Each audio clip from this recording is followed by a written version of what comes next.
এই যে এই যে এই যে এটা হচ্ছে মিষ্টি। দিদা চুপ করে বসো। ওরে বাবা এই মিষ্টি লিখু লিখু করবা।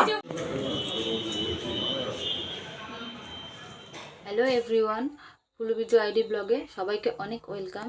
তো সরস্বতী পুজোর অনেক শুভেচ্ছা সবাইকে। এখন সকাল 7:30 বাজে। আমাদের বাড়িতে এখন সরস্বতী পুজো শুরু হয়ে গেছে, আর এটা হচ্ছে আমার বাড়ির প্রথম সরস্বতী পুজো। পরম পদং সদা পশ্যন্তি সুরয় দিবি এই অদিজা চক্ষুরা ততম অদিজা বল। নম অদিজে জোরে বল, নাহলে বকতেই থাকবো। অপবিত্র পবিত্র বা সর্বাবস্থাং আস্তে রনি আস্তে।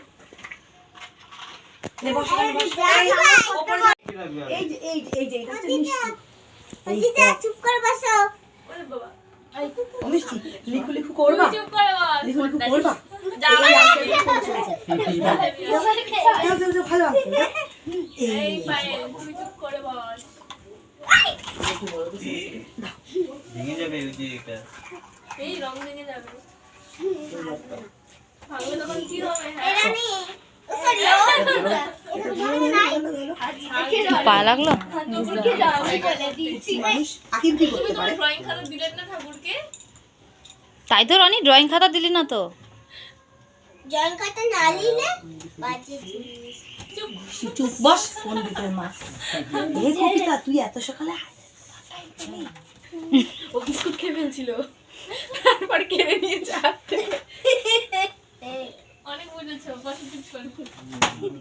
এই ওই যে ওই পেছন থেকে ওখানে রেখে আসো, স্টাডি টেবিলে রেখে আসো। ওখানে রেখে দেবা কিন্তু। এটা নেন নাচতে নাচতে যাচ্ছে। না, রনিকে দেখে আমার ভয় লাগে, এত প্রদীপ মতি ধরছে। ও ড্রয়িং খাতা রাখতে গেছে। Thank you. আচ্ছা আচ্ছা এই পেন্সিলটা। তো পুজো কমপ্লিট হয়ে গেছে, সবাই বাইরে এসে বসে আছে। একটু পরে দরজাটা খুলে তারপরে সবাইকে প্রসাদ দেওয়া হবে। একটুখানি দরজাটা দিয়ে রাখতে বললো, তাই জন্য দরজাটা দিয়ে রেখেছি।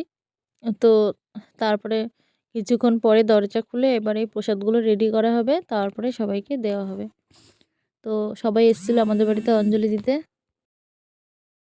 তো যেহেতু এটা আমার প্রথম পুজো, তো আমি জানি কেউ জানবে কেউ জানবে না। তো ফাঁকায় ফাঁকায় পুজোটা হবে, যেটা একদমই ভালো লাগে না। পুজো একটু জমজমাটি ভালো লাগে। তারপরে যখন দেখলাম সবাই এসছে, কত ভালো লাগছিলো আমার। তো বাড়িতে পুজো সেরে তারপরে এখন যাচ্ছি রনির স্কুলে, যেখানে 9:30টায় যাওয়ার কথা ছিল, অথচ এখন আমার 10টা অলরেডি বেঁচে গেছে। আর এদিকে রাস্তায় দাঁড়িয়ে কোনো টোটো অটো কিছুই পাচ্ছিলাম না, মানে যেতে যেতে একটু দেরি হচ্ছিল, লেট। কিন্তু ঠিক টাইম মতো পৌঁছে গেছিলাম। মানে 9:30 টাইম দিয়েছে, তো গিয়ে দেখি এখনও পুজো স্কুলে শুরু হয়নি।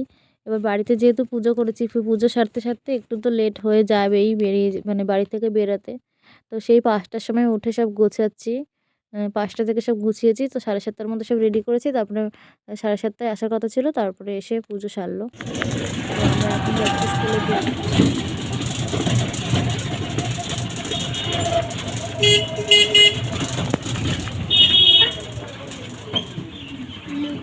চলে আসলাম স্কুলে।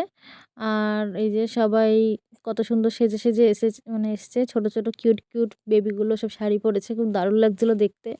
আর ছেলেগুলো সব পাঞ্জাবি পরেছে, দারুণ লাগছিল। তো এখনও সবাই এসে পৌঁছায়নি, সবাই আসবে এখনও।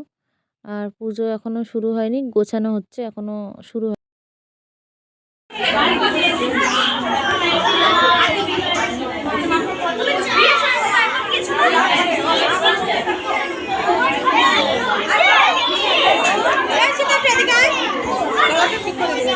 স্কুলে পুজো কমপ্লিট হওয়ার পরে প্রসাদ খেয়ে তারপরে আমরা যাচ্ছি বাড়ির দিকে। আমার বাড়ি যাওয়ার আজকে খুবই তাড়া, কেননা আজকে আমার মাথায় অনেক চাপ আছে। আবার বিয়েবাড়ি আছে হালিশহরে, যেখানে আমাকে যেতেই হবে, না গেলে নয়। তো আমার বান্ধবীর দেওরের বিয়ে। তো বাড়িতে এসে বলে গেছে, যার বিয়ে সেও পর্যন্ত এসেছিল আর তার বাবাও এসেছিল। তো সেখানে আমাকে যেতেই হবে, যার কারণে এত সকাল সকাল সব কিছু সেরে নিলাম। আর এখন আমি করব রান্না। তো আজকে নিরামিষই রান্না করব। তো আজকে করব পোস্ত, চারমগজ, টক দই, আদা বাটা এইসব দিয়ে আলু আর ফুলকপি দিয়ে একটা শুকনো শুকনো কি মাখা একটা তরকারি হবে। যেটা রুটি দিয়েও খেতে খুব ভালো লাগে আর ভাত দিয়েও ভালো লাগে। এই এই রেসিপিটা রাইস দিয়ে বেশি ভালো লাগে, তো রাইস তো করব না, তো ভাত দিয়ে খাওয়া হবে। আর বাবা চাইলে রুটি দিয়েও খেতে পারবে।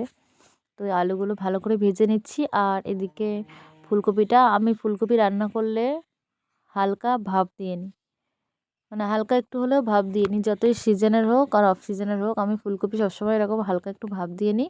কেননা বেশি সিদ্ধ করলে আবার ভেঙে যায়, আস্ত থাকে না একটাও। তো ফুলকপি ভাপ দিয়ে ভেজে নিয়েছি, আলুও ভেজে নিয়েছি। আর এবার ফোড়ন দিচ্ছি, আদা বাটা সেসব দিয়ে ভালো করে কষাবো, কষিয়ে তারপরে জল দিয়ে দেবো। আর টক দইটাও দেবো পরে। তো এই যে এটা আমি রান্না করছি, এটা আমি খুব ভালো খাই, মানে দারুণ লাগে এটা। নিরামিষের দিনে এটা একটা সেরা রেসিপি। ভালোই লাগে খেতে, ভালো বলতে আমার খুবই ভালো লাগে এটা খেতে। কার কার পছন্দ জানি না, কিন্তু আমার খুব পছন্দ। মানে পোস্ত, চারমগজ, তারপরে টক দই দিয়ে এই রান্নাটা করলে একটু চিনি লাগে, চিনিটা দিতেই হবে মাস্ট।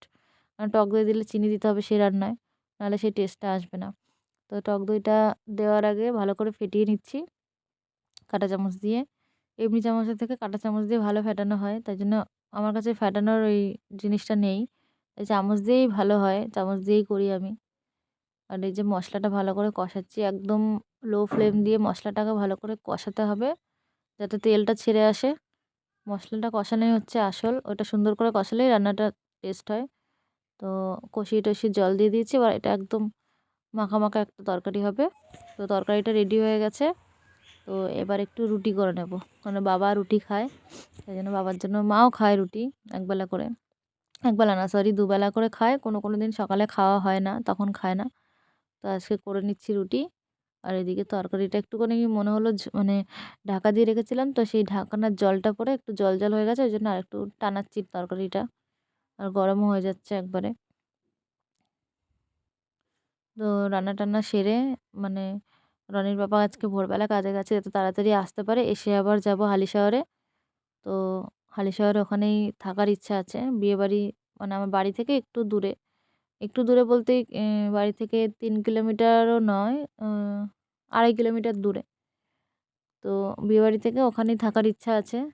সব ব্যাগ ট্যাগ গুছিয়ে রেখেছি, রেডি করে রেখেছি, বাচ্চা নিয়ে গেলে তো ব্যাগে জিনিসপত্র নিতে হয়। তো রান্না বান্না সারার পরে হাতে টাইম ছিল, দেখছিলাম ওর পাপা আসছে না, তো একটু মেহেন্দি পরছিলাম বসে বসে। তো চায়না মেহেন্দি যেগুলো খুব তাড়াতাড়ি হয়ে যায়, কেননা আমি আগের দিন রাত্রে একজনের কাছে মেহেন্দি পরতে গেছিলাম, তো সে একটু কোথাও গেছিলো মার্কেটিং করতে, তাই তার দেরি হচ্ছিলো বলে লাস্টে আমি একা একাই যেটুকু পারলাম সেটুকু করলাম। তো এই যে স্টেশনে এসে বসে আছি ট্রেনের অপেক্ষায়। আর রনি রাগ করেছে, ওকে এখনই গাড়ি কিনে দিতে হবে, ও মানে রাস্তায় বেরালেই ওকে গাড়ি কিনে দিতে লাগবে, তাই জন্য রাগ করেছে। ট্রেন অ্যানাউন্সমেন্ট হয়ে গেছে, এখন শুধু আসার অপেক্ষা। আর সব কিছু গুছিয়ে নিয়ে নিয়েছি, এখান থেকে রেডি হয়ে গেলে একটু মানে উল্টোপাল্টা হয়ে যাবে আর বিয়েবাড়ির সাজ, তাই ওখানে গিয়ে একবারে রেডি হব পিসিবাড়ি থেকে, তারপরে ওখান থেকে বিয়েবাড়ি যাব। তো স্টেশনে নেমে গেছি হালিশহরে। তো ট্রেনের অনেক ঘুমাতে ঘুমাতে এসছে, ঘুমিয়ে পড়েছিল, তো নামার আগে আমি ওঠালাম। আর ট্রেন মোটামুটি আজকে ভিড় ছিল, আজকে পুজোর দিন ভিড় তো থাকবেই, অসুবিধা হয়েছে ট্রেনের মধ্যে। তো একটা ট্রেন অলরেডি ছেড়ে দিয়েছে ভিড় দেখে, তো পরের ট্রেনে এসেছি, এখন ওভারব্রিজে উঠে ওদিক দিয়ে তারপরে যাবো।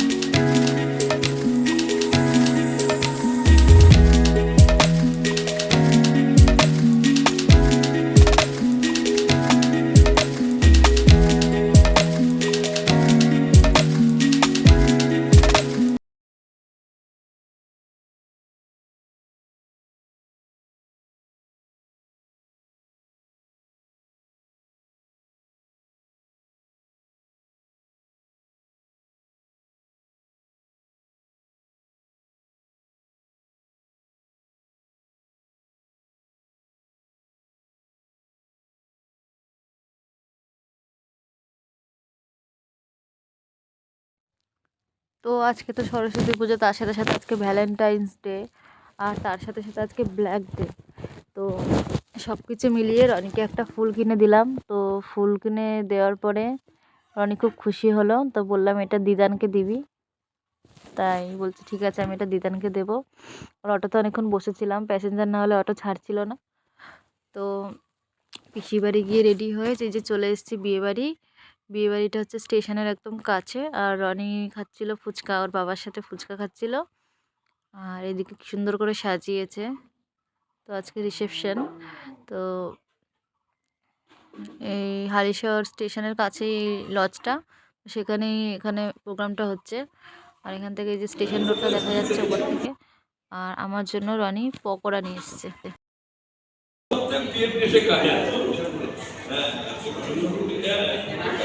Thank you. তোমার জন্য? ওই বাবার সাথে বসে যাও, বাবার সাথে বসে। তোমারটা ওইখানে আছে, যাও, তোমারটা ওইখানে আছে। আমাকে দিচ্ছে না।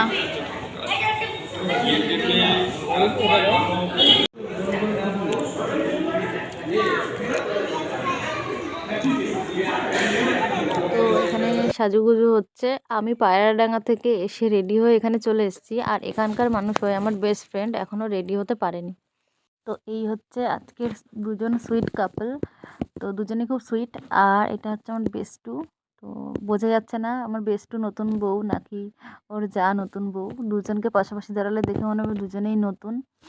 তো এই মাঝখানে এই ফটোগুলো তোলা হয়েছিল। আর রনি খুব কান্নাকাটি করছিল বাড়ি যাওয়ার জন্য। এসে আধ ঘন্টার মতো ভালোভাবে ছিল, ভালোভাবেই কাটালো, তারপরে খুব কান্নাকাটি করছিল।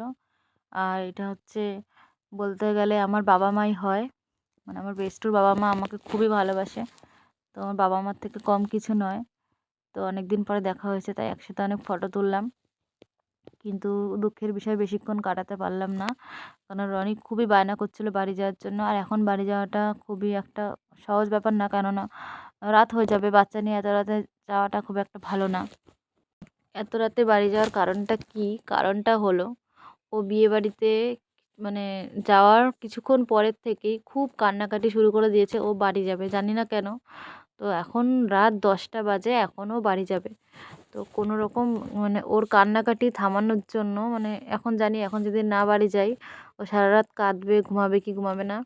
তো তাই জন্য আমরা তড়িঘড়ি করে ব্যাগ নিয়ে আবার চলে এসেছি। বিয়েবাড়িতে সেভাবে আর থাকা হলো না।